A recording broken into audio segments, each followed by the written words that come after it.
Bonjour à tous et bienvenue dans On se voit, un podcast positif et bienveillant fait pour tous ceux qui en ont un peu marre des applications de rencontres classiques.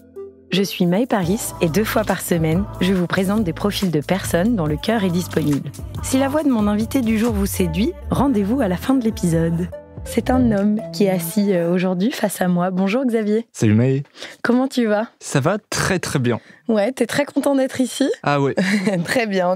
Vous ne le voyez pas comme je le vois, mais je peux vous dire que Xavier est plutôt grand, très élégant. Tu portes une très jolie chemise. C'est la première chose que je t'ai dite C'est très gentil. Quand je t'ai vu, une chemise un peu de marin avec des rayures verticales. T'as les cheveux plutôt longs sur le dessus. T'as une jolie montre. Voilà, tu fais bien tout propre. Est-ce que ça te va comme description ? Ça me va en apparence, on va dire. Et tu es très souriant. Est-ce qu'on te dit souvent que tu ressembles à quelqu'un de connu ? Je dirais que là, j'en ai 3 en tête, un peu différentes. On m'a déjà dit que je ressemble à Woody dans Toy Story. Si tu mets un peu des lunettes de soleil, il peut y avoir un air avec Pierre Ninet. Sinon, enfin apparemment, ou sinon, qu'est-ce qu'on m'a dit ? Bon, j'ai un pote qui me dit Danny Boone. J'avoue. Ah non, pas du tout par contre. Et le reste, je sais plus. Ok, voilà, mais pas mal. Je comprends bien, ouais. Pierre Ninet, je vois l'esprit dans la forme du visage, le nez et tout. Et je peux comprendre la rêve de Woody dans Toy Story, les cheveux, quoi. Pareil, j'ai compris. J'avoue, quand on me l'a dit, j'ai fait ouais, il se peut que je sois un cow-boy dans une ancienne vie. Bon, bah, très bien. Ça donne une idée aux personnes qui nous écoutent. Alors, dis-moi, qui était le Xavier enfant ? C'était quel genre d'enfant ? T'as parlé du Xavier un peu tout propre sur lui. J'avais un peu ça quand j'étais petit. Je jouais beaucoup, je lisais beaucoup. Vu que moi je suis enfant unique, c'est vrai que j'avais un peu ce besoin parfois d'être dans mon monde et tout. Mais j'adorais jouer, créer plein d'histoires, beaucoup parler. J'étais quelqu'un de très bavard à l'école, mais je participais. Donc j'ai compris que fallait un peu que je compense, quoi. D'accord. Mais t'étais plutôt sage. C'était quoi les jeux, par exemple, que t'aimais bien faire ? Du coup, beaucoup joué avec mes jouets. J'avais beaucoup de jouets, me créer des histoires. Donc ça, plus chez moi, pour le coup. D'ailleurs, j'étais persuadé que mes jouets étaient vivants, comme dans Toy Story. Et plus dans la cour de récré, très chat avec mes copains, balle aux prisonniers, les jeux où un peu faut se dépasser, où faut bouger partout, faut faire un peu n'importe quoi. Ouais, j'aimais bien ça. Ok, t'avais beaucoup d'énergie. J'ai l'impression que t'en as encore un peu. Ouais, ça va. Je suis un peu fatigué, là, mais on va dire, je me suis revigoré pour le podcast. Bon, très bien. Et quand t'avais 15 ans, tu rêvais de quelle vie ? Je pense qu'à 15 ans, je dirais de 2 choses. Je voulais être journaliste. Je rêvais un peu de ça, d'animer des débats politiques. C'était un peu mon rêve. Ça l'est plus aujourd'hui. Et je rêvais d'une vie un peu rangée. On va dire que je me suis longtemps caché derrière un masque que j'étais pas, je pense, logique. Quand t'as 15 ans, je rêvais un peu de la vie classique. Du moins, je me le souhaitais. Donc un peu avec une femme et des enfants. Mais on va dire que l'avenir m'a montré que c'était pas pour moi. Spoiler alerte, c'est pas ta cam. Ce n'est pas le cas, désolé. Ok, et tu disais, avant, je voulais être journaliste, animer des débats politiques. Pourquoi est-ce qu'aujourd'hui, c'est quelque chose qui te plairait moins ? C'est assez récent. À vrai dire, j'ai tenté les concours l'année dernière que je n'ai pas eu. Voilà, j'étais admissible à nulle part. C'est un échec factuellement parce que je les ai pas eus, mais au final, je pense que c'est l'une des plus belles choses qui me soit arrivée de ne pas avoir eu ces concours-là. Et j'ai plus envie déjà parce que ça m'a permis de mettre des mots sur un peu plein de choses que j'avais dans la tête. Le fait que c'était un métier passion, un rêve que j'avais d'enfant. Sauf que j'ai pu les concours à 21 ans. Donc tu vois, il y a eu un âge quand même... il y a eu des années qui sont passées. Et même comment je vois aujourd'hui, la façon dont, notamment l'extrême droite monte drastiquement, la façon dont les médias parfois sont d'une certaine façon un peu complices de ça. Et même, j'ai un peu de mal avec la façon dont le journaliste peut être agencé, dans le sens où, imaginons qu'il y a un fait divers, une famille qui perd un enfant, j'ai un peu du mal avec le fait de dire « Attends, ça c'est un fait d'actu, faut y aller, faut avoir les témoignages des parents ». J'ai tendance à parfois me dire « C'est avant tout des êtres humains avant tout ». Donc, et même je me suis dit « J'ai pas forcément envie de faire un métier, tu vois, en rapport avec l'actualité, quelque chose qui va... » J'ai pas envie que l'actualité conditionne mon quotidien, j'ai pas envie de m'en couper, mais j'ai pas envie de moi-même de faire partie forcément de cet écosystème. D'accord, très clair. C'est marrant, t'es pas le premier à dire avoir loupé un concours et dire, on a déjà reçu aussi une fille sur ce podcast qui nous avait dit, je l'ai loupé, mais en fait, je crois que c'était la meilleure chose de ma vie de le louper parce que ça m'a rendu compte que je cours plus après le fait d'avoir ce concours que vraiment ce qu'il allait me permettre. Ok, très bien. Pour que nos auditeurs et auditrices le sachent, ce qui nous a convaincus de te faire venir ici avec Jérôme, c'est quand tu nous as dit être un pitre, un farfadet, et qu'un de tes principaux talents, c'était d'imiter très bien Nicolas Sarkozy, Stéphane Bern et Lorenzo. Tu confirmes, c'est bien ce que tu nous as dit, hein? Je confirme, il se peut que j'ai eu, un élan de confiance et que j'ai dit ça dans le vocal, ouais, en effet. Et est-ce que dans ton groupe de potes, t'es vraiment reconnu pour être le rigolo? On va dire, j'ai pas l'étiquette officielle, tous mes copains sont rigolos. Franchement, on va dire, je les choisis un peu, on se choisit mutuellement comme ça. Mais c'est vrai, je suis quelqu'un de très taquin et susceptible, donc tu vois, c'est parfois un peu compliqué, mais ouais, j'aime bien me moquer des gens. J'ai le qui aime bien châtie bien, facile, évidemment, toujours dans le respect. Je suis pas le genre à, j'allais faire un anglicisme, mais tu vois, traverser la frontière trop vite.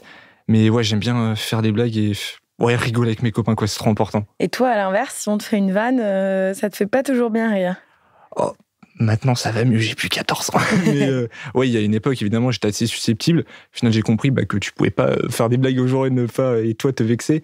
Maintenant, on va dire, je grandis et même j'ai plus confiance en moi. Donc franchement, il n'y a pas de problème. Mais je prends sur moi. Je me dis, je préfère prendre sur moi plutôt que faire la gueule, c'est nul. Oui, surtout si toi aussi t'aimes bien faire des blagues, voilà. Il faut savoir. Très bien. Et qu'est-ce que tu as fait pour le dernier Nouvel An, celui de l'année dernière? Pour une fois, j'ai pas fait la fête un Nouvel An. J'étais en fait avec mon cousin et ma cousine, qui sont comme mon frère et ma sœur. On était à Avignon parce qu'en fait, on était chez leur père. Et on a fait Nouvel An tous les 4. Et franchement, c'était trop bien. C'était cool. On s'est fait un repas, on a joué à des jeux, on a papoté, C'était trop bien. Et ça m'a fait vraiment me dire, t'as pas besoin de parfois trop d'extravagance, juste un moment chouette avec des gens que j'aime. C'était trop bien. Et j'en garde un super souvenir. Génial, vraiment. Ouais. Pas te dire la pression, il faut faire un truc de dingue pour le Nouvel An et juste... J'ai du mal avec la pression, ce truc de il faut sortir, c'est un peu ce qui m'a un peu trigger ces derniers mois. Mais en fait, là, j'étais en mode, il n'y a pas forcément de règles et j'ai passé un chouette moment, c'est ça qui compte, pas besoin de story Insta, on va dire. Génial, très bien. Et qu'est-ce que tu fais généralement le lundi soir? Est-ce que t'es du genre à te dire c'est le début de la semaine, je sors, ou au contraire, rester tranquille, décompresser Franchement, ça dépend, je me fixe pas trop de règles. Alors là, on va dire, vu que j'ai un job étudiant qui me prend beaucoup de temps, beaucoup d'énergie, que je bosse 6 jours sur 7, j'avoue que j'essaie quand même de sortir, parce que c'est important pour moi même d'entretenir mes relations amicales, tout ça. Mais ça dépend, je peux être vachement de la team. Là, j'ai pas envie de sortir, je vais me regarder un film, il n'y a aucun problème. Comme dire, je vais aller boire un verre avec un copain, tu te mets ça pas dépend. J'aime bien me laisser porter, mais toujours un peu prévoir, j'aime bien entreprendre, tu vois, de me dire, je vais appeler un pote. Je calcule pas trop, je prends l'occasion là où elle vient, on va dire. Et tu restes quand même toujours un peu mesuré, ou quand tu sors, parfois ça t'arrive de déborder, de faire des blackouts? Non, tu fais attention? En vrai, blackout, non, parce que tu vois, moi je bois pas beaucoup. En fait, j'ai pas besoin de beaucoup d'alcool pour être un peu guiré. Ça, franchement, moi je suis vraiment le bon pote en soirée. Je suis très très rentable comme personne. Mais non, j'aime bien quand même. Je suis assez mesuré, mais ça dépend. Par exemple, si je sais que le lendemain j'ai un truc chiant à faire où je dois me lever tôt, si je dois rentrer, j'ai aucun mal à rentrer, mais s'il faut poursuivre, pourquoi pas? D'accord. Ok, tu te laisses go with the flow. Exactement. Et tu disais que quand tu étais petite, tu adorais jouer au loup dans la cour de récré. Est-ce que maintenant, adulte, tu fais du sport? Sujet sensible.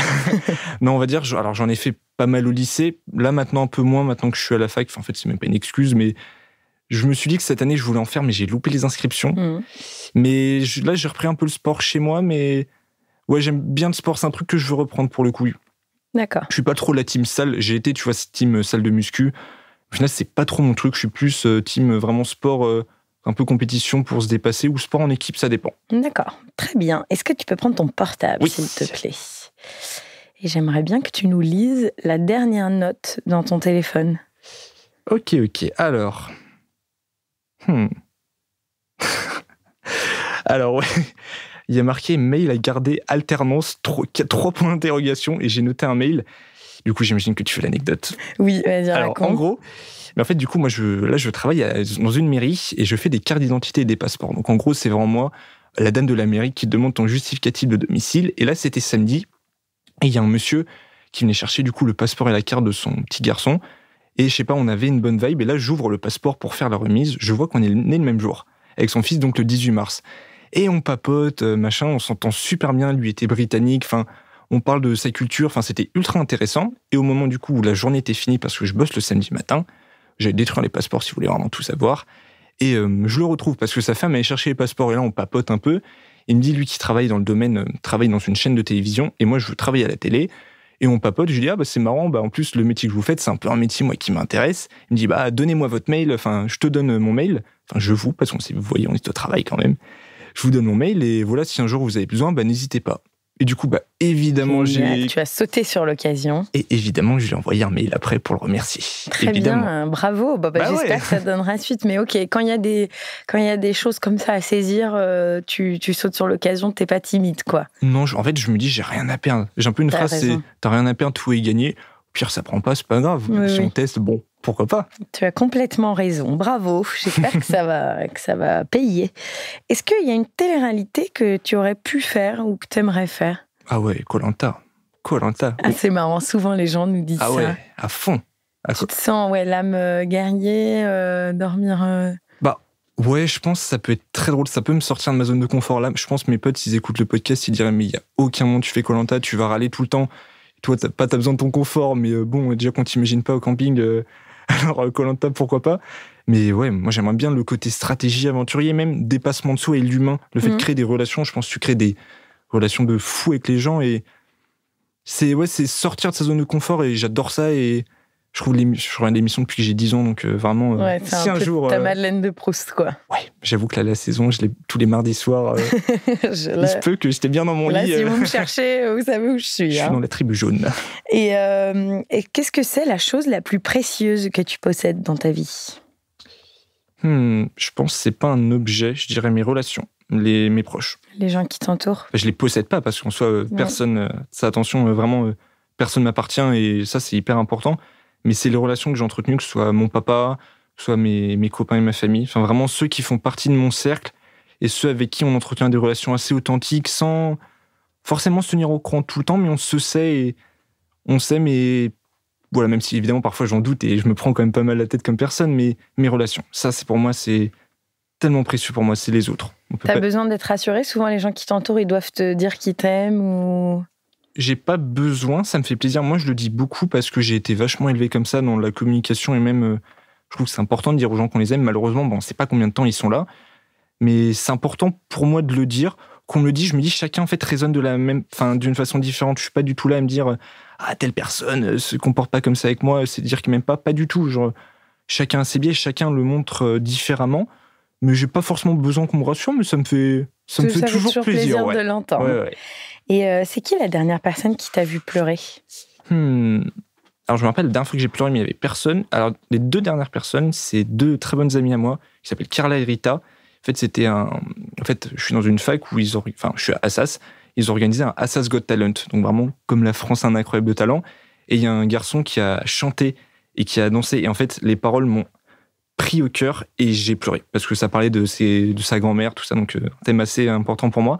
Et ouais, j'ai pleuré. D'accord, ok. Donc parfois, tu sais être un peu sensible quand tu écoutes des jolies choses, et t'as pas de mal à lâcher une petite larme quand tu le ressens. Quand il y a des gens, c'est un peu... pas c'est compliqué. J'ai tendance un peu à, je pense, pas me replier, à me prendre sur moi. Mais quand ça arrive, je me dis pas, c'est la honte, quoi. Je m'en fous. C'est pas ça le plus important au final. C'est plus ce que je ressens qui est important. Très bien, tu laisses aller tes émotions. Ah oui. Il y a une étude de l'INED sur les comportements amoureux des moins de 30 ans qui est sortie récemment, et on y lit notamment que c'est une génération qui privilégie les relations suivies, c'est-à-dire à mi-chemin entre les histoires d'un soir et le couple officiel. Est-ce que toi, t'es adepte de ce type de relation jusqu'ici ? Pas tellement, on va dire que moi, je vois un peu le début de ma vie amoureuse il y a 2 ans. On va dire les quelques histoires que j'ai eues, il y a eu des relations, on va dire, c'était assez léger, ça s'est fini depuis.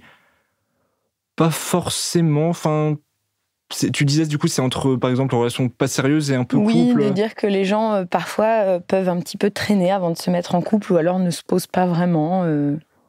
C'est pas tellement mon style, parce que j'avoue, j'ai pas eu assez d'expérience pour ça.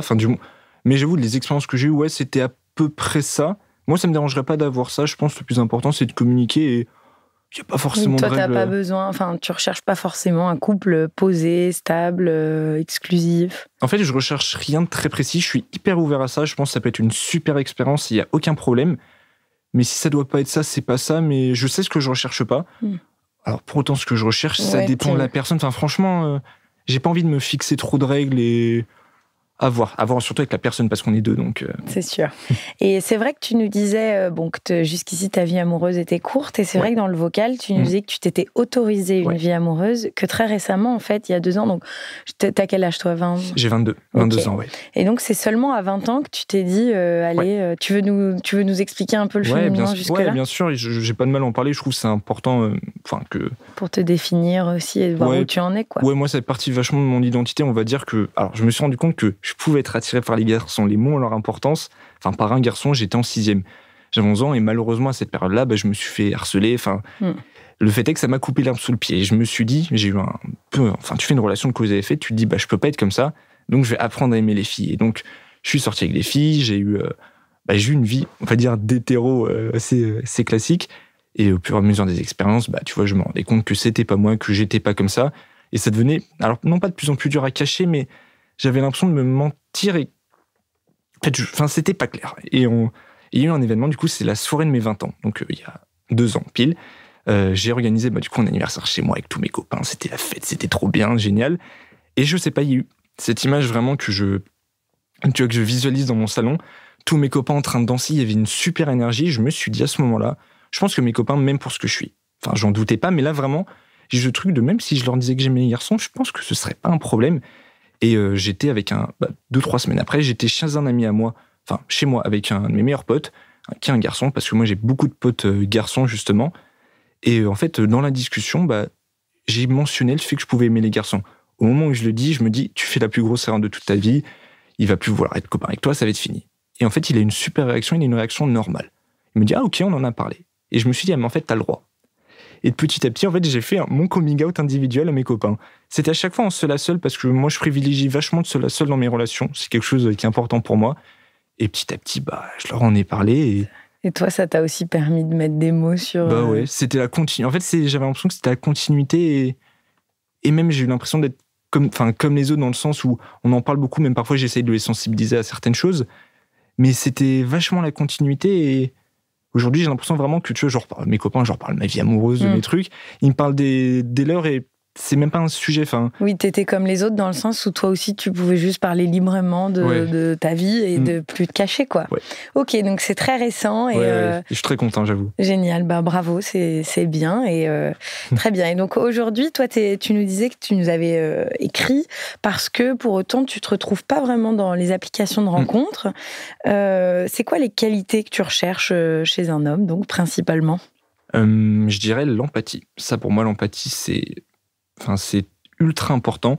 Je sais pas trop je recherche, j'ai pas forcément un modèle précis. Je pense que j'ai besoin de quelqu'un un peu différent de moi quand même. Quelqu'un d'un peu plus je m'en foutiste, dans le sens qui peut parfois me dire, là stop, là tu vas trop loin, arrête-toi, tu pars un peu, ton cerveau part dans tous les sens, ralentis-toi. Mais l'empathie vraiment, et quelqu'un qui respecte aussi le fait que j'ai besoin d'être un peu seul, parce que je suis enfant unique, 2 parents divorcés, et quelqu'un je pense de curieux. Pas forcément, pas curieux de tout, mais curieux des autres, et pas quelqu'un qui va partir dans ses idées, être persuadé qu'il a raison sans chercher à creuser. D'accord. Ça, pour moi, c'est un no-go. Ok, très clair. Et c'est quoi les petites attentions que tu aimes bien recevoir en amour ? Je suis quelqu'un de très tactile, même avec mes copains, donc moi, j'avoue, être tactile, pour moi, c'est important. Et un truc qui paraît anodin, alors les cadeaux, mais pas en mode, moi, j'ai pas besoin que tu m'offres une montre ou un vêtement, même si tu disais que j'étais chic, entre guillemets, moi, je suis pas le genre à m'acheter des vêtements ou quoi. Oui. Pas forcément mon truc. Moi, c'est les petites attentions, par exemple. Moi, j'adore le Fanta au raisin. Voilà, c'est un truc... Le Fanta au raisin ? C'est américain, c'est un truc un peu américain. J'avais jamais entendu. Franchement, c'est ultra chimique, mais c'est super bon. Ça me fait pas très envie, j'avoue. Écoute, je t'en achèterai. Mais imaginons que moi, mon copain, je vais chez lui, il me dit « Ah bah tiens, j'ai pensé à toi, je t'ai acheté ça. » Ou alors qu'il m'achète un Kinder, par exemple. C'est un petit truc, c'est ultra anodin. Mais moi, c'est plus 10 points pour Gryffondor, franchement. Et même, moi, c'est je trouve dans l'anodin, parfois, qu'on voit les plus belles choses. J'ai pas besoin, moi, de grande extravagance, mais des petits trucs qui viennent du cœur, des petites attentions. Je trouve ça ultra mignon et ultra précieux. Ok, très bien, très, très chouette. J'espère vraiment qu'on te permettra de rencontrer quelqu'un comme ça. Ça donne envie de t'aimer, en tout cas. J'ai presque envie d'aller t'acheter du Fanta au raisin. J'y vais juste après. Te faire sourire. Est-ce que tu es prêt pour les questions rapides ? Ouais, bien sûr. Est-ce que tu es maladroit ? Oui.